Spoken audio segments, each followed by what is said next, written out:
noches. Para mí es un honor poder ser moderadora de este conversatorio. ¿Me escuchan todos? Ok, perfecto. Así que voy a comenzar con la dama que ya ustedes que tanto admiramos. Si yo te fuera a preguntar, ¿quién fue Pedro Albizu Campos? ¿Cómo lo definirías? Bueno, Pedro Albizu Campos fue un puertorriqueño nacido en un barrio pobre de Ponce, barrio de Tellería, que estudió tardíamente los primeros estudios, pero que llegó hasta la Universidad de Harvard, donde se graduó de abogado, entre otras profesiones, u otros títulos, para decirlo correctamente.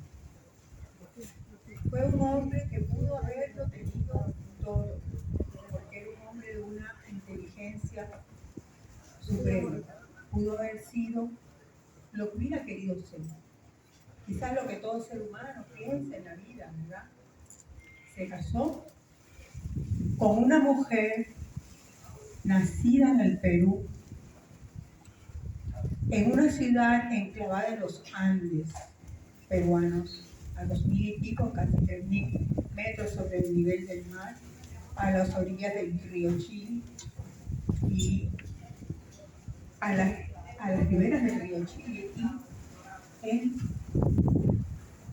las faldas del volcán Misti, que es un volcán eternamente nevado. Su padre, el padre de ella, fue un coronel del ejército peruano, miembro del comando general del ejército, héroe de una batalla, de la batalla de Tarapacá y la guerra del Pacífico de 1789. Fue un hombre muy culto, un hombre que viajó por todo el territorio peruano, que la llevó a ella a viajar junto a su padre y a su familia. Ella era una concertista de piano. Fue la primera mujer peruana en estudiar en la Universidad de Harvard, la mujer latinoamericana en estudiar en Harvard, siendo ya doctora, teniendo un grado de doctora ella nació en el 1894. En el 1913 ya ella era bachiller y en el 18 ya era doctora en ciencias en la Universidad Nacional Mayor de San Marcos. Luego va a Harvard para seguir estudios posgraduados y ahí conoce a Albizu Campos.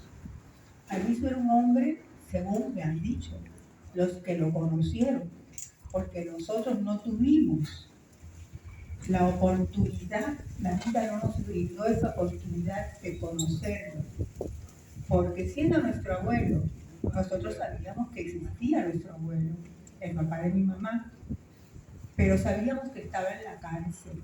Nosotros vivíamos en el Perú. Lo conocimos a través de lo que mi mamá nos decía y a través de las fotos, los libros, las revistas que había en mi casa, que nos hablaban de él, que nos hablaban de la Revolución del 50, que nos hablaban de los Díaz Díaz, que nos hablaban de doña Leonides, que nos hablaban de Blanca, que nos hablaban de Doris, que nos hablaban después de Lolita, en fin, de todas esas grandes figuras que ha dado esta nación puertorriqueña en su lucha por la independencia de su patria.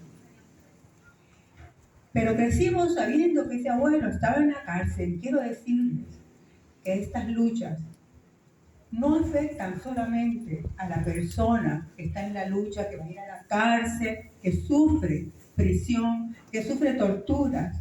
Afecta a la familia completa, a los padres, a los cónyuges, a los hijos, a la familia completa se ve afectada. Y esta familia nuestra, pues los niños a veces no somos capaces de entender por qué una persona está en la cárcel. Siempre pensamos que en la cárcel están los malos, ¿no? ¿verdad? A nivel de las criaturas, los malos son los que están en la cárcel. Pero nosotros crecimos, al menos yo lo digo por mí misma, orgullosa de que era mi abuelo, porque yo lo comparaba con un libertador, porque yo estudié en un colegio donde me enseñaron sobre la historia de la liberación de nuestro continente. Nos hablaron de nuestros héroes, nos hablaron de Tupac Amaru, nos hablaron de Bolívar, de Sucre, nos hablaron de O'Higgins, nos hablaron de San Martín, nos hablaron de todas esas grandes figuras de José Martí por el Caribe, de todas esas grandes figuras que lucharon por la independencia de sus patrias. Por lo tanto, para mí él era un libertador, así yo lo concebía cuando ya era una niña un poquito más grande, como en los primeros adolescencia, diría yo, ¿verdad? Y bueno, en fin, lo vinimos a conocer cuando él indultaron en el 64, que vinimos inmediatamente que conocimos que lo habían indultado. Mi mamá, terminando el curso escolar en Perú, nos trajo a Puerto Rico para conocer a mi abuelo. Pero mi abuelo no solamente sufrió la cárcel, no solamente sufrió el aislamiento de su familia, las torturas, todas las torturas a las que fue sometido, sino también la tortura del alejamiento familiar. Él no había conocido a sus nietos. Él hacía años que no veía a sus hijos. A mi mamá y a mi tía Rosa la vio cuando le dio el derrame, estando él en la cárcel, en la princesa, que ellas fueron, o mi mamá logró entrar, porque no la dejaron entrar a la jurisdicción de Puerto Rico, a pesar de que ella era puertorriqueña, pero logró entrar con un pasaporte peruano porque estaba casada con un peruano. Y bueno, en fin, él no conocía a sus nietos. Al único que había conocido había sido mi hermano mayor. Cuando cumplió 15 años, mi mamá lo mandó a Puerto Rico a conocer a su abuelo y lograron que le dieran una entrevista de 15 minutos con su abuelo, acompañado por 2 agentes del FBI. Ahí están las fotos de donde están entrando a la habitación celda que tenía en el hospital presbiteriano, acompañado de la gente del FBI. Pero no nos conocía a todas nosotras somos 5 mujeres y un varón. Y ese día, cuando nosotros llegamos, imaginan la alegría que tuvo él de vernos. Pero la dimensión de él se ve en una cosa tan sencilla como cuando nosotros llegamos a Puerto Rico. Mi mamá no sabía dónde estaba alojado mi abuelo y creía que estaba en casa de Juanita Ojeda, en Río Piedras, en la calle Bronco. Y tomamos un taxi en el aeropuerto y le dijo al chofer que nos llevara a la calle Bronco. Cuando llegamos a casa de Juanita, que mi mamá conocía, tocó y nadie salió. Y la vecina salió por la ventana, como solemos hacer, ¿verdad? Hasta hoy día, y le dijo, no, bebe, no, mira, soy yo la bebé que estoy buscando a Juanita. No, Juanita está con el maestro. ¿Pero dónde está? No sé, por ahí, por un lugar, pero no sé la dirección. Esa conversación fue, como digo, del balcón a la acera, que mamá estaba de pie. Y el chofer del taxi le dice, pero usted está buscando al maestro, a don Pedro. Mi mamá le dice, sí, pues súbase, que yo la voy a llevar. El chofer del taxi, él fue quien nos llevó a donde estaba mi abuelo alojado en una casa que alquilaba el Partido Nacionalista, que alquiló para que él estuviera ahí y tuviera los cuidados necesarios, porque ya se sabía que estaba en un grave estado. Pues ahí fue cuando conocimos a nuestro abuelo, cuando él conoció a todas nosotras. Y ahí están esas fotografías, ¿verdad? De un montón de niñitas ahí alrededor de la cama, que todo el mundo conoce. Una de esas niñitas soy yo. Pero para él fue una alegría intensa vernos. Reía y lloraba a la vez, y con el brazo que podía mover, que era el brazo izquierdo, nos abrazó y besó a cada una de nosotras, sobre todo a su hija, que era su hija más querida. mi mamá. Pero Albizu, esa dimensión de él, pues yo diría que es más allá de todas las fronteras, porque Albizu trasciende todas las líneas. En Puerto Rico, incluso las líneas políticas, porque el respeto que ha generado su figura ha derrotado todo lo que ha venido en la historia colonial de nuestra patria.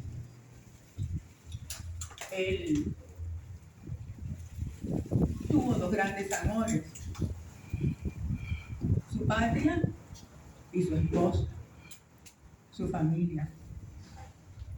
Fue un matrimonio que apenas gozaron años juntos, porque más fueron los años que él estuvo preso de lo que pasó junto a su familia, junto a su esposa. Estuvieron los dos sujetos a un tipo de tortura que suele, creo que, funcionar hasta hoy día, que es aislar a la persona cuando está en la cárcel, incluso no solamente de las visitas, como le pasaba a los pacientes, que no dejaban que los fueran a visitar sus familiares, recibir visitas, sino la correspondencia. Mi abuelo le escribía a mi abuela desde la cárcel y mi abuela jamás recibió sus cartas. Ella le escribía a la cárcel y él jamás recibió las cartas de ella, porque las autoridades las intervenían y de esa forma era una tortura más añadida a ambos.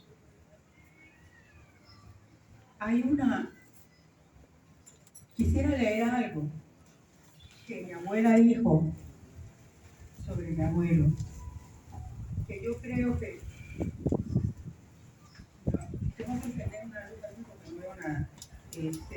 Lo define muy bien a él.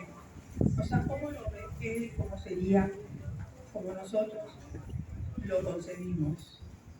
Ella dijo, escribiéndole una carta a mi mamá desde México en 1957. Le escribe a mi mamá y le dice, en un párrafo de la carta, le dice: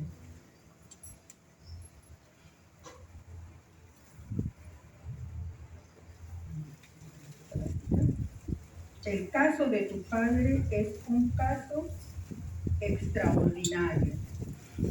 Un hombre joven, lleno de vida, dotado de las facultades y virtudes que pueden hacerlo feliz y elevarlo muy por lo alto de la mediocridad.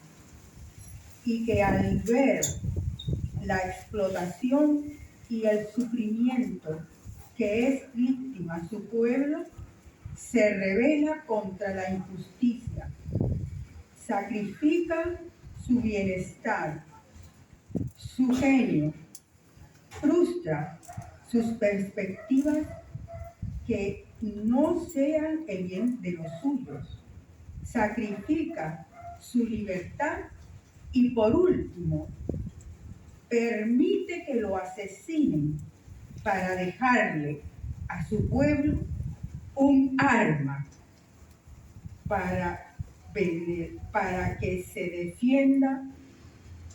Ese es tu padre. O sea,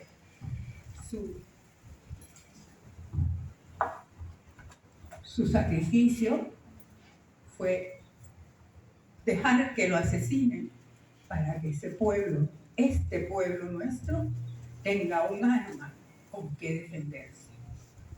Él.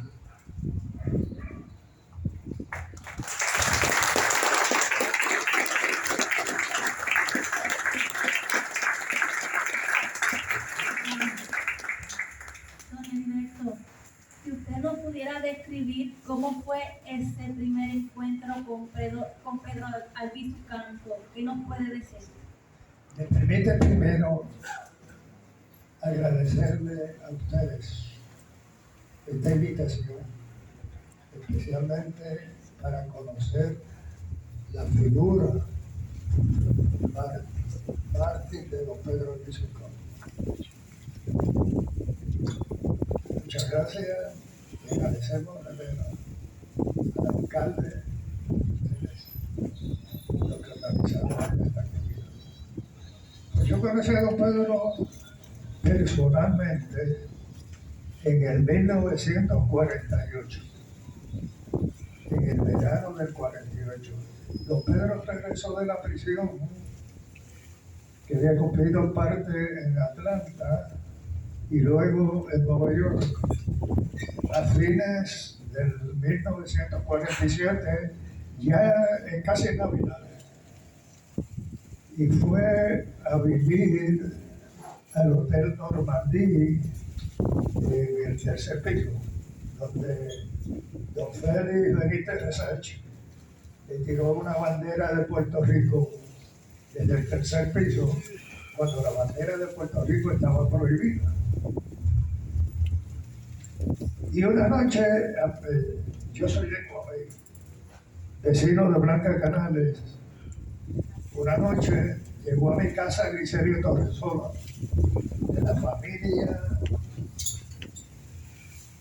patriótica increíble, ayuyana, a decirme que en casa de Blanca Canales había llegado una persona que a mí me gustaría conocer personalmente.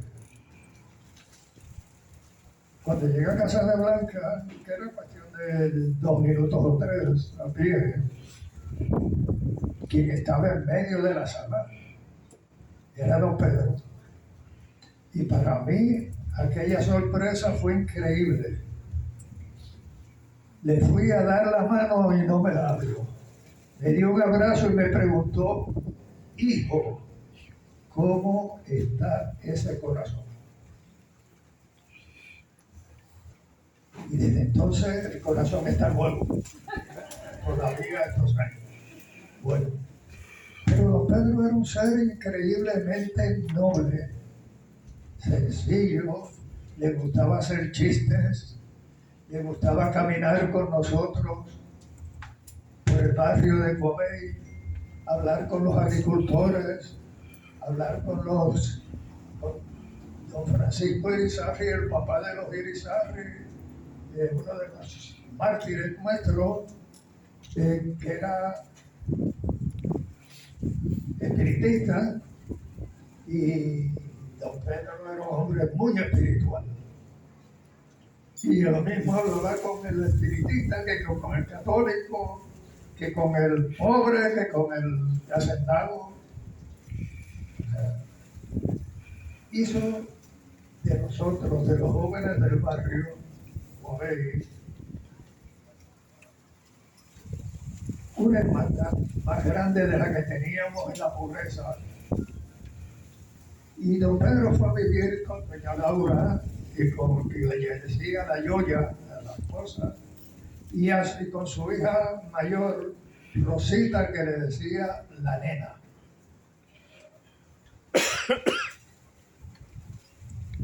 Siempre estaba pendiente de las noches de luna llena, porque entre medio de los 3 picachos en Coabey, por eso Donada Preciosa, sale la luna y tira ese rayo hacia el valle heroico, y don Pedro nos iba a una casa que había bastante alta y disfrutaba. Caminaba con nosotros hasta el río donde nosotros nos bañábamos. Detrás de la casa de Blanca Canales, en el río, había una piedra que se llama Tibe, y ahí había un charco, y se sentaba en una piedra, se quitaba los zapatos, se mojaba los pies y disfrutaba como nosotros, como si fuéramos sus hijos. Era una persona con un respeto y una sensibilidad increíble. Pero claro, tengo que dejarlo porque hay muchas preguntas. Nosotros estamos aquí encantados de escuchar a don Heriberto. Un aplauso para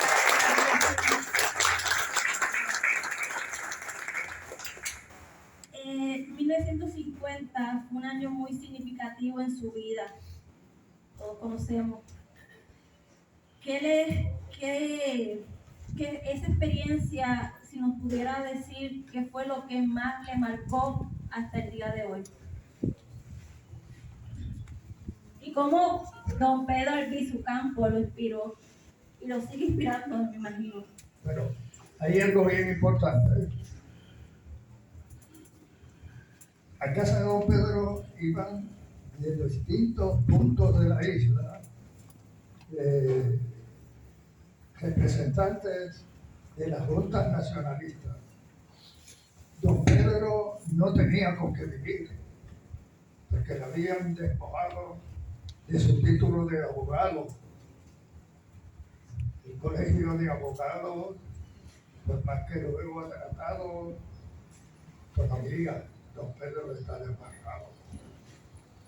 Bueno, el asunto es cierto. El asunto es que nosotros teníamos un grupo grande como de 40 o 45 personas, las cuales había que mantener. Éramos jóvenes, yo tenía para entonces 18 años, cuando don Pedro llegó a Jayuya, y el resto eran los Torresola, los Irizarry, estudiantes universitarios, estudiantes de la escuela superior, muchos jóvenes. Y de la isla iban a llevarnos alimentos, iban a llevarnos las cosas que necesitábamos para un grupo tan grande. Porque Blanca Canal era trabajadora social. Y lo único que ganaba, en ese tiempo, pues, algunos $125.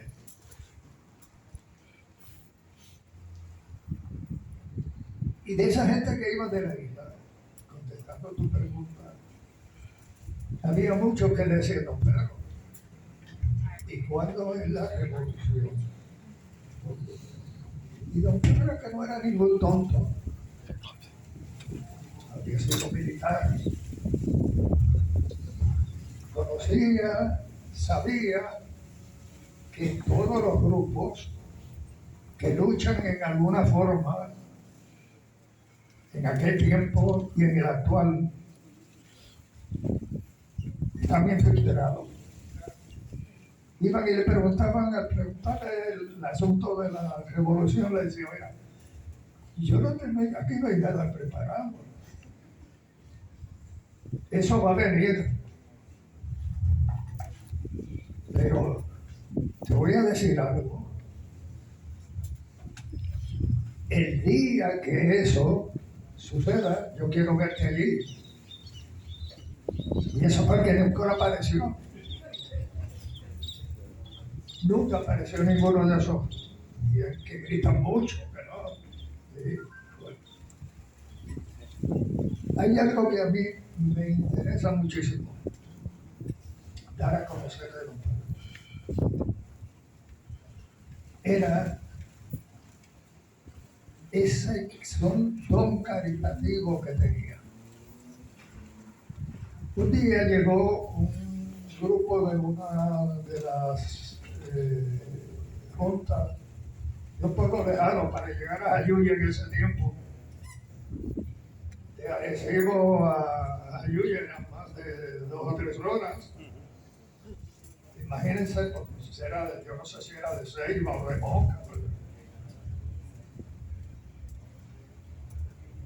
Y llevaron un rollito de billetes. Nadie va a ir de Arecibo en ese tiempo, por ejemplo, a llevarle $5 a don Pedro. iban corriendo, estaban 2 o 3 semanas o un mes, lo que fuera, recogiendo dinero para llevarte, porque sabía que se necesitaba. Y en eso, al entregarme a don Pedro los rollitos de billetes, se lo echó en el gabán, siempre estaba don Pedro. Don Pedro no tenía mucho traje, pero doña Laura lo tenía nítido.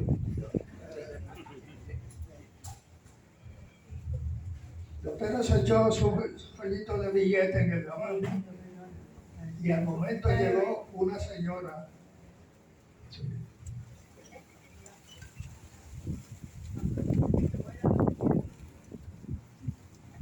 Es porque mis bisabuelos, los padres de mi abuela, le mandaban la ropa a mi abuela. Fíjate, pero eso lo tenía nítido. Por eso estaba nítido, porque me tenía con que comprar, Sí.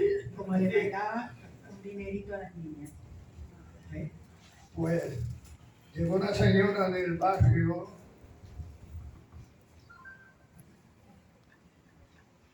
bien humilde, descalza, raída su ropa, y don Pedro la mandó a entrar y la aceptó así a su lado y le preguntó qué necesitaba. Y le dijo: yo tengo el único hijo, está hospitalizado en Ponce, no puedo ir a verlo porque no tengo dinero, ni tampoco tengo que comer. Y don Pedro estuvo un rato conversando con ella, sacó el rollo de billetes, se lo puso en la mano y le dijo: toma. Y cuando eso se te termine, vienes por acá, que de lo poco que tengamos, vamos a ayudarte. Ese era don Pedro Alviso.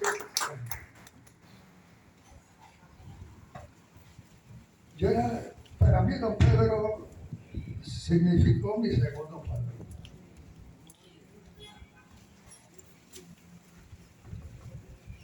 Si vamos a la revolución, tú tienes algo más que decir, porque ya lo de la revolución es un poquito más. Pero el asunto es que no había nada preparado. No había nada preparado para la revolución. Se estaba tratando el caso de Puerto Rico en las Naciones Unidas. Se había nombrado el gobernador, claro, con órdenes de más allá. Había nombrado unos detectives especiales que se llamaba la seguridad interna. Se estaba practicando entonces lo de la ley de la mordaza, el carpeteo. Tener la bandera de Puerto Rico significaba de 3 a 5 años de presidio.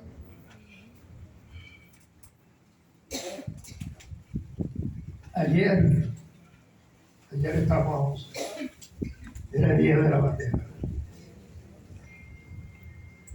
Cuando se aprobó la ley de la mordaza, estaba don Pedro en Jayuya y vinimos a Manatí a celebrar una actividad y se esperaba, era para retar la orden que había, la ley que había pasado. Y se esperaba que nos afectara, pero no.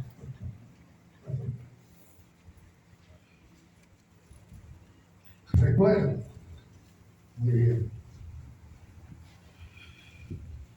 que a mi barrio llegó una familia de Yauco a vivir, de Yauco ir a vivir a Jayuya, pobre.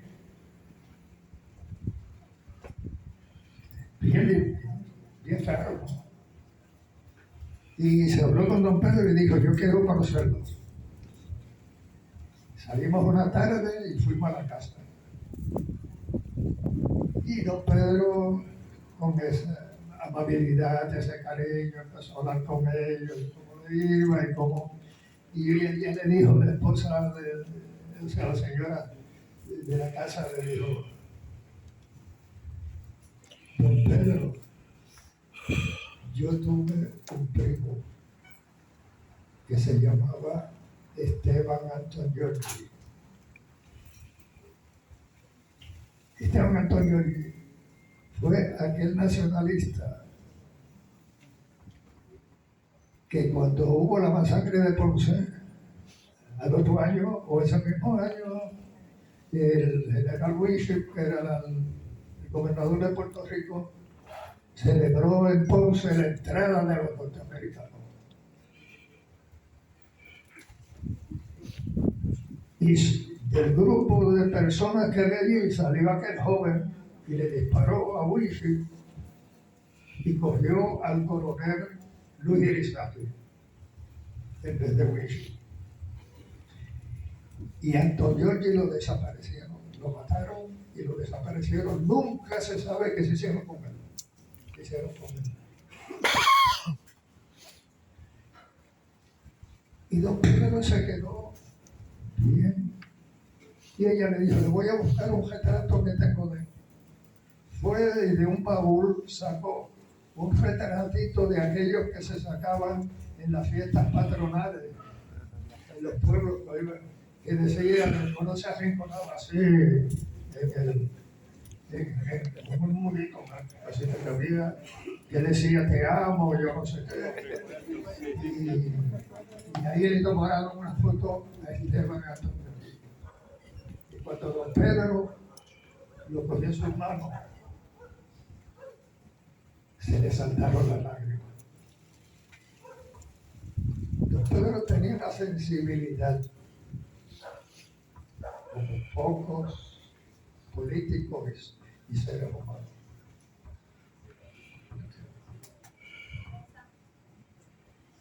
Llevar el apellido Albizu Campos es una responsabilidad enorme, pero también un orgullo. ¿Cree que en Puerto Rico se ha hecho lo suficiente para conocer de cerca el legado de Pedro Albizu? ¿Qué cree que hace falta para que conozcamos más allá al Albizu político, sino al hombre? Bueno, quiero aclarar primero que mi apellido o mis apellidos son Meneses Albizu Campos, porque mi abuelo y mi abuela, cuando inscribieron a mi mamá, la inscribieron con el apellido compuesto. Y claro, cuando mi mamá se casó y tuvo sus hijos, pues sus hijos tuvieron el apellido compuesto.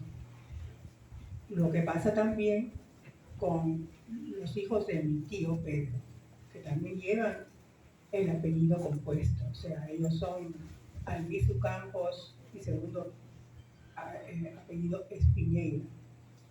Y nosotras somos Meneses porque mi padre era Meneses, de la rama genealógica de mi abuelo, pero alejada. Y nosotras tenemos los apellidos al revés de mi mamá. Mi mamá es Albizu Campos Meneses y nosotras somos Meneses Albizu Campos. Eso siempre ha sido una confusión para todo el mundo. Pero bueno, llevar un apellido, o no llevar el apellido, sino ser familiar, tener un nexo tan estrecho como ser un nieto o una hija de un hombre tan grande como Albizu Campos no es fácil. Es una gran responsabilidad, no solamente, no por querer parecernos a él, sino por querer rendirle el tributo que él se merece con la vida que uno lleva. Ese es el respeto que le debemos de guardar, la vida que uno lleva. Y en todo momento, la medida de nuestros actos tiene que ser ese respeto, esa responsabilidad de la figura. En definitiva, es la que ciñe todo nuestro camino por la vida, la que define todas nuestras actuaciones. No creo que Puerto Rico se haya hecho ni lo más mínimo para conocer verdaderamente a quién es Pedro Albizu Campos. A quién es, digo, porque es una figura que está aquí. Porque es, como dijo mi abuela, el arma que tiene este pueblo para seguir luchando por su independencia. Y las escuelas sabemos que en los currículos de historia no se habla de Albizu Campos, ni del nacionalismo, ni de los hechos heroicos que hizo el Partido Nacionalista en algún momento, ¿verdad? Que han, en definitiva, definido nuestra historia, porque son los actos que definen a esta nación: la revolución de Lares, la revolución la revolución nacionalista de 1950, que yo no la ciño a octubre, porque parte de esa revolución fue el acto heroico de Griselio Torresola y Oscar Collazo en Washington. Fue parte de esa revolución, de ese grito por la independencia y la libertad de esta patria. Como también lo fue parte de ese plan la actuación de la delegada Selma Milke en las Naciones Unidas como delegada del Partido Nacionalista, como organismos no gubernamentales, la única vez que Puerto Rico ha estado representada en las Naciones Unidas como nación, como un organismo no gubernamental. Y ella tenía la tarea, y lo hizo, de denunciar, de llevarlo al pleno de la Asamblea, al secretario general, para que lo considerara lo que estaba sucediendo en Puerto Rico en esa fecha. Y ahí le quitaron las credenciales y no la volvieron a dejar entrar al edificio de las Naciones Unidas. Ahí. O sea, que este país desconoce tanto de esa historia. Desconoce tanto. ¿Por qué? Porque es a propósito, no es por gusto, es a propósito, porque la historia es la que nos define quiénes fuimos, de dónde venimos, quiénes somos y a dónde queremos llegar, qué es lo que queremos ser. Es la historia. Y todo el mecanismo de educación de Puerto Rico está diseñado para crear mentes coloniales, no mentes libertarias. Esas mentes recién empiezan a buscar caminos cuando hay reuniones como esta, cuando llegan a la universidad y otros se enfrentan a otros conocimientos, aunque también la universidad suele ser muy deficitaria. Pero siempre hay esa llamita que no se apaga en los corazones y en las almas de los puertorriqueños, que buscan más allá. Pero definitivamente, no solamente de Albizu Campos, sino de todos esos hombres y mujeres que en todos esos años lucharon, dieron su vida, sufrieron prisión, persecución, cuántas cosas que no se conoce esa historia. Y eso hay que darla a conocer. Falta mucho por hacer.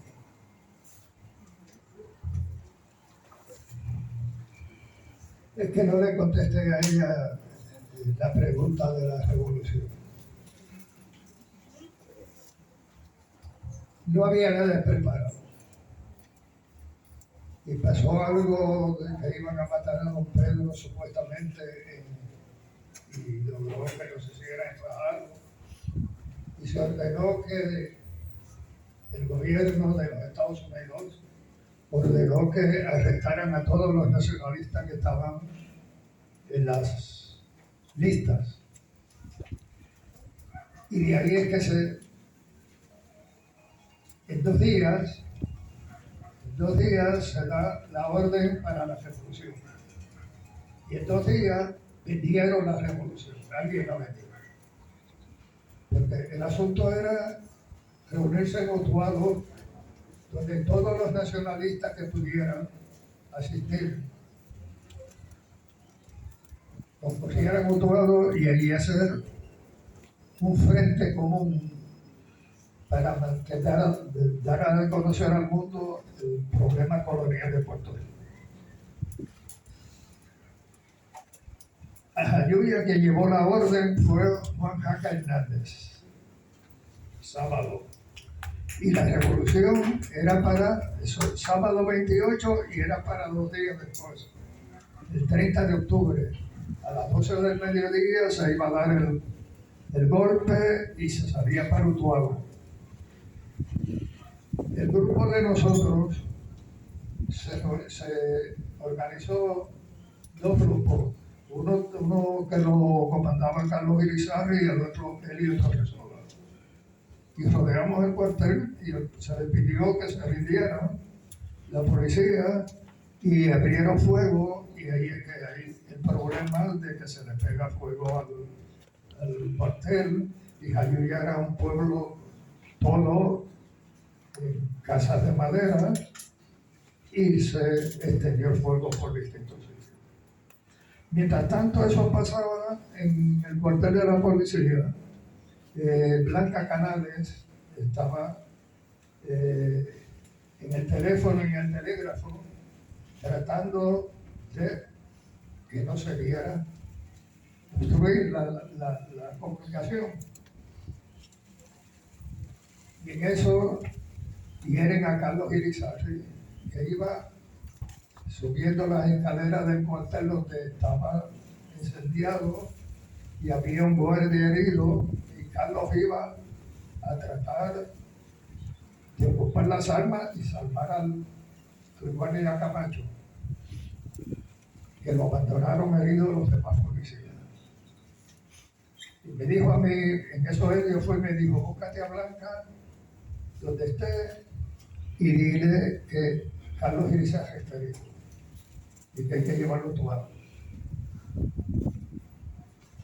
Blanca estaba en el segundo piso de un edificio que era farmacia y era al mismo tiempo el hotel del pueblo.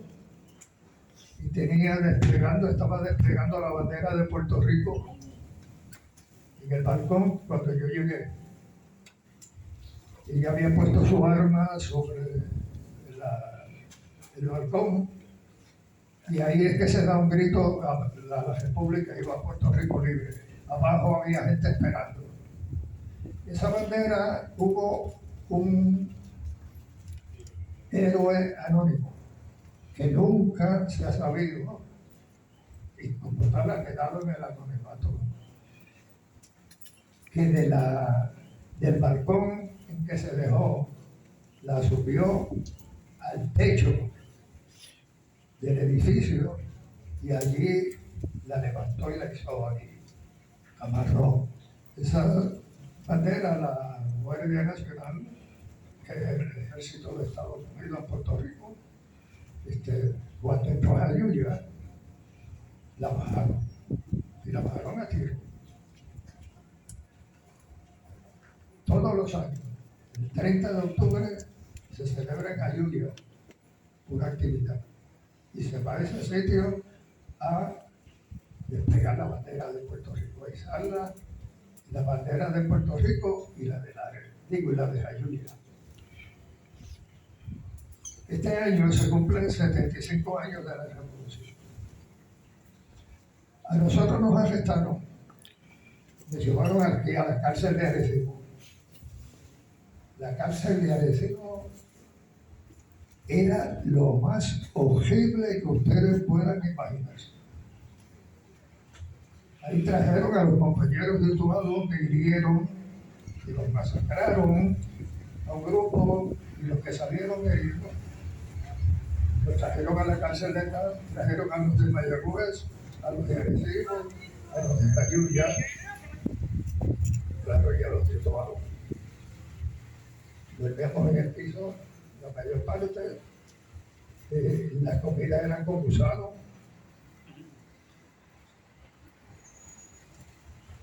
Y luego a un grupo que hablamos en un meeting que hicimos, una actividad dentro de la cárcel, nos trasladaron a la princesa, a los que hablamos.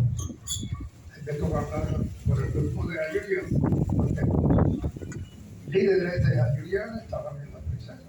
Elío Torresola, Fidel Elizarre.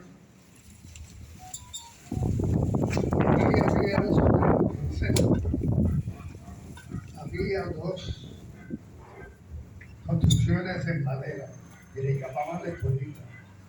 En una estaba Don Pedro con todo el liderato nacionalista, que daba la puerta de entrada daba hacia el este. En la otra estábamos nosotros, otro grupo, pero la puerta de entrada daba hacia el oeste. O sea que no podíamos vernos y conversar. Pero sí, cuando los Pedro lo sacaban a coger sol un poco, nos gritaban saludos, muchachos. Y estaba.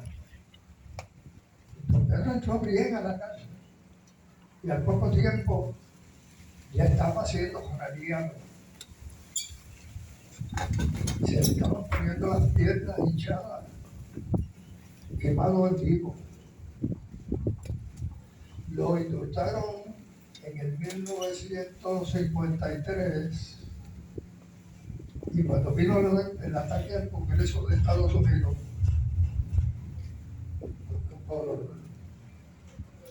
Rita y Rafaelito y ese grupo de 4, los arrestaron de los Pedro y esa vez hirieron al doctor Historia Sosola y lo bajaron a él desmayado por los gases lacrimógenos y lo llevaron al presidio, a los Blancos, donde ya estábamos presos. Y lo metieron en una celda donde tenían a los tuberculosos terminales, los metían ahí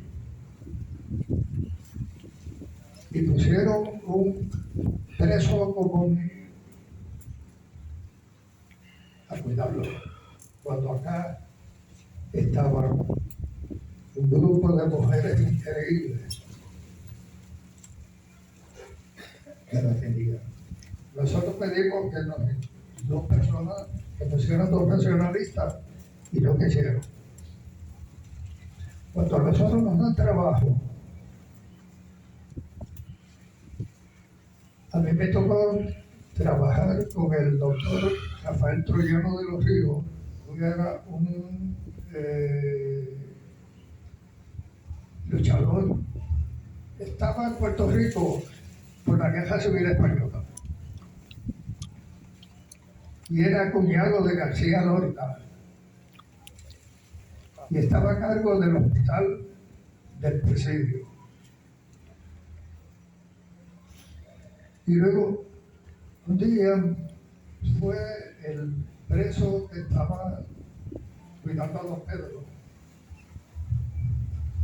y nos dijo que Don Pedro estaba tomando traguitos de café negro, que no podía comer.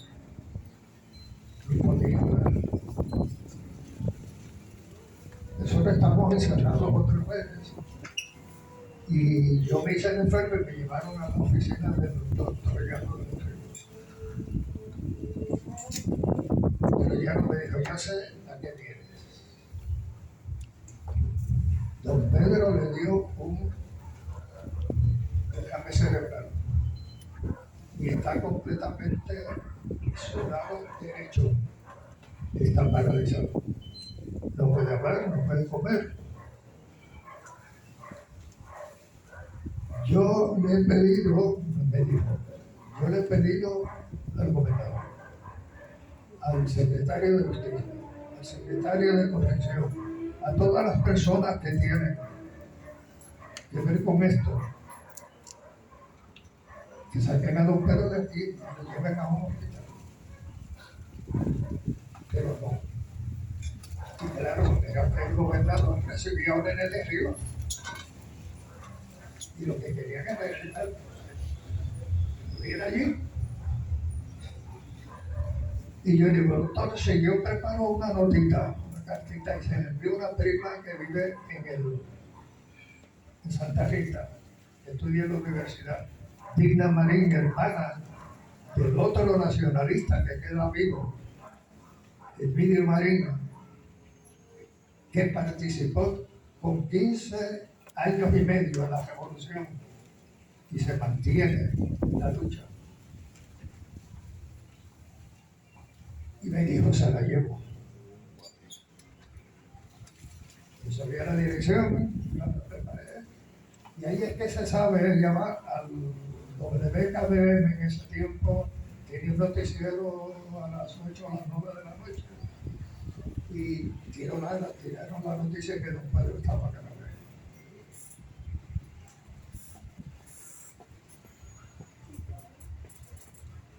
Y ahí es entonces la prensa empieza y el radio, todo el pueblo, tanto aquí como en las Naciones Unidas y en distintos sitios, a pedir que don Pedro recibiera tratamiento. Entonces que lo trasladan al hospital que está en el Cotado, el presbiteriano. Pero tengo que contarle algo, porque es bien importante. Cuando la revolución, aquí en Arecibo, hubo un joven que trabajaba, era trabajador social. Tengo su nombre aquí porque a veces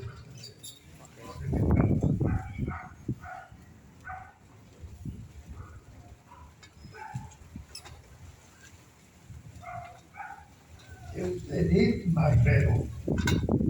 Eugenio Marrero no era nacionalista, era comunista. Y era un ser increíblemente noble, inteligente, brillantísimo. Lo aceptaron porque se paró en la plaza y dio un viva a Puerto Rico. Estaba recién casado, su esposa estaba encinta y ella no pudo superar y se suicidó. Se suicidó. Mató a su hijo también. ¿Saben qué? Él terminó pidiendo limosna en Geopiedras de deambulante. Aquel muchacho tan brillante. Y el único sobreviviente de Fortaleza, Goyito Rivera Hernández. Goyito Hernández Rivera.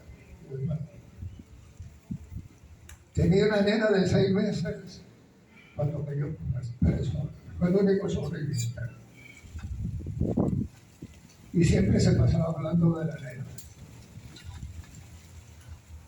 Cuando le dieron visita como al año y medio,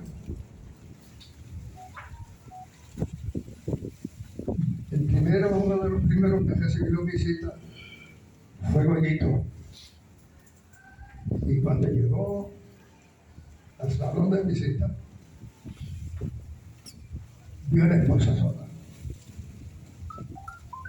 Y le preguntó por la nena. Y le dijo, ¿tú no recibiste el telegrama? La nena se murió. La nena se había muerto.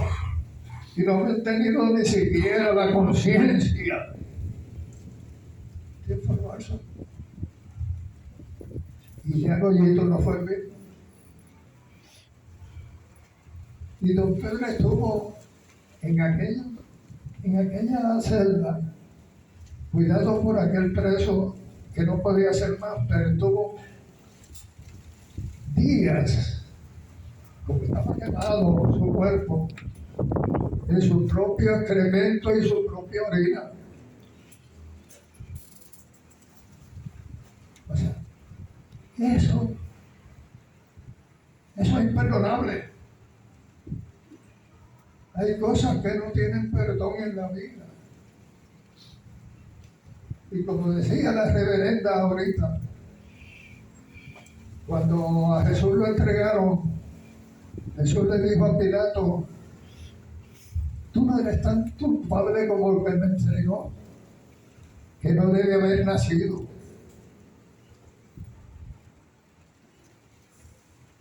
Esa es la traición.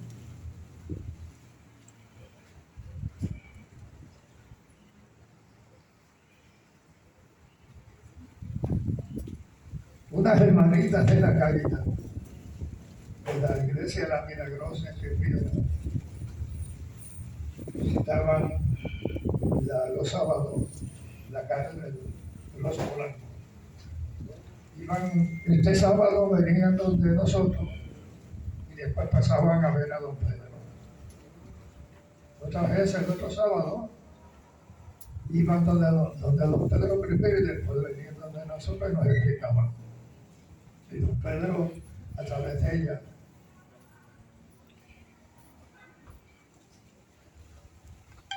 y cuando llevan a don Pedro, que lo regresan del hospital del presbiteriano y lo meten en una celda en el hospitalillo, en la parte de abajo, el primer piso, ella le pidieron al guardia, que estaba a cargo de la sección de los nacionalistas, si yo podía acompañarlas a repartir en el hospital el material. Le dije lo suyo. Y donde primero fuimos fue a donde don Pedro.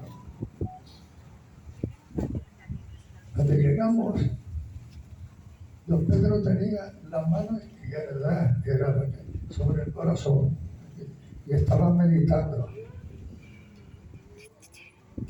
Y Sorana María empezó a llamarlo. Pedro. Y cuando don Pedro abrió los ojos y me vio, quiso hablar y no pudo. Quiso hablar y no pudo. Y yo me agarré a él y yo no puedo. Esa es parte de esa historia. Ese era don Pedro Albizucán.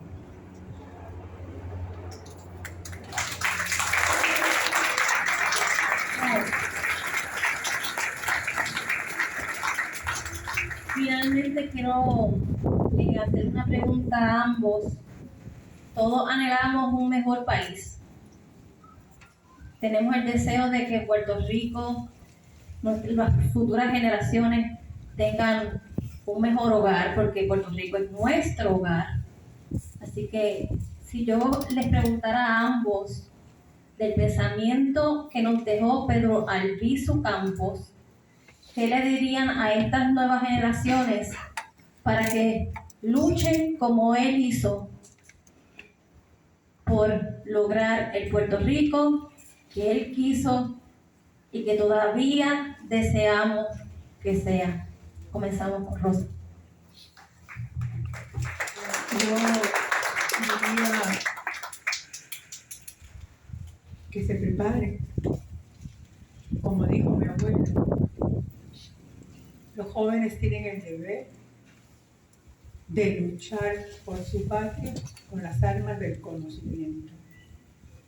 Hay que prepararse, hay que estudiar, sobre todo la historia, porque hay que ser más curiosos, hay que ser más puntillosos, hay que ser más comprometidos, hay que rebuscar, hay que ahondar, hay que inculcarle a los jóvenes esa inquietud, para que entonces se preparen, porque hay que prepararse y hay que organizarse para poder luchar por la independencia de Puerto Rico. Como dijo, vuelvo y repito, con las armas del conocimiento.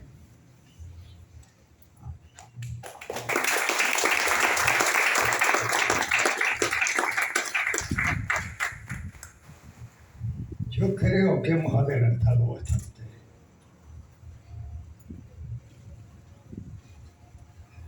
Yo el domingo, cuando viendo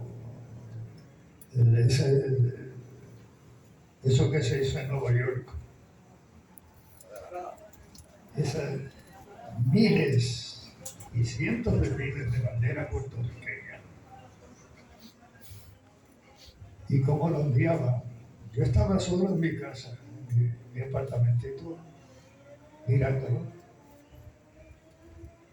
Y en una no pude aguantar las lágrimas, porque el haber izado aquella bandera, me había costado 9 años de prisión, una perpetua.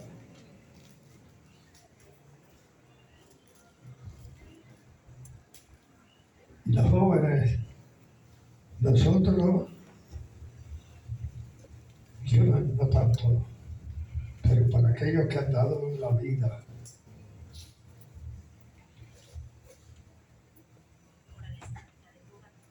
son un ejemplo para los jóvenes que tienen una puerta abierta. Y según cambian los tiempos, se puede cambiar sin dejar en ningún momento la lucha por la libertad y la independencia de Puerto Rico. Que esos jóvenes sepan de que por ellos se derramó sangre y se sufrió mucha cárcel y que tienen que honrarla. Siempre que yo voy a dar una charla a jóvenes, les digo, mira, yo no vine aquí a hablar de revolución ni de política, no. Vine a decirle lo que significa la independencia para los pueblos de Puerto Rico, para los pueblos de Puerto Rico, la independencia para los pueblos del mundo, y por lo cual hay que sacrificarse. Y si hay el momento en que te cierran todo y no puedes respirar, tú vas a explotar por donde sea. Pero mientras tanto, tienes una puerta abierta, aprovéchala. Aprovechala. Yo creo que hemos adelantado, yo no sé cuánto, pero estamos en pie, que es lo importante. Estamos en lucha, porque este pueblo no se rinde, ni se va a rendir nunca. A mí me llamó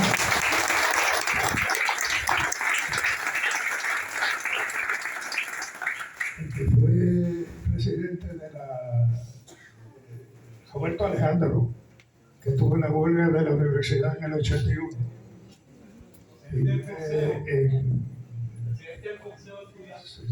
Allá en Estados Unidos, creo que en Massachusetts o en Connecticut, que no encontraba, que estaba leyendo todos los libros, oyendo todos los discursos de Pedro, y que no encontraba la frase famosa de los Pedro, una de las frases famosas de las aulas y los pájaros.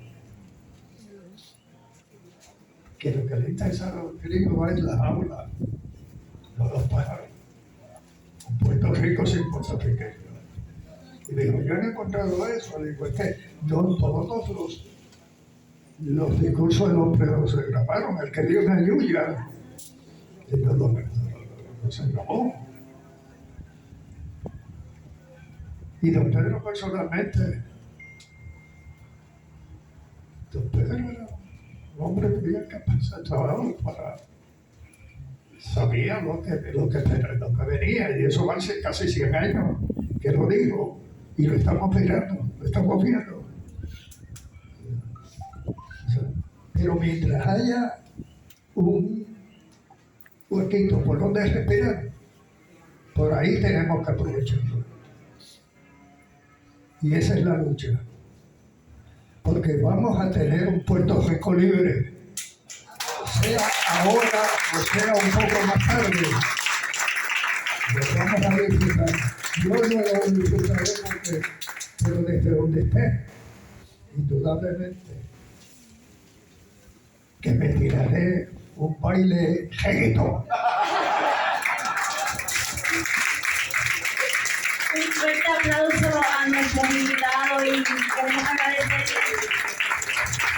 Quería decirle a todos muchísimas gracias a la Administración Municipal y a Rosita, a Nacho, en fin, a todo el personal, muchísimas gracias, e invitarlos a la actividad que se va a llevar a cabo el 29 de junio en el Parque Pedro Albizu Campos, en el barrio de Tenerías, en Ponce. Voy a empezar a las 5 de la tarde y voy a terminar a las 8 de la noche. Vamos a celebrar el cumpleaños de Albizu Campos, el 29 de junio, que es un domingo. Quedan todos invitados. A todos los invito a que pasen a ver el trabajo de Osvaldo de Jesús. Y por aquí no se vayan, que el doctor Ernesto Álvarez va a compartir una reflexión.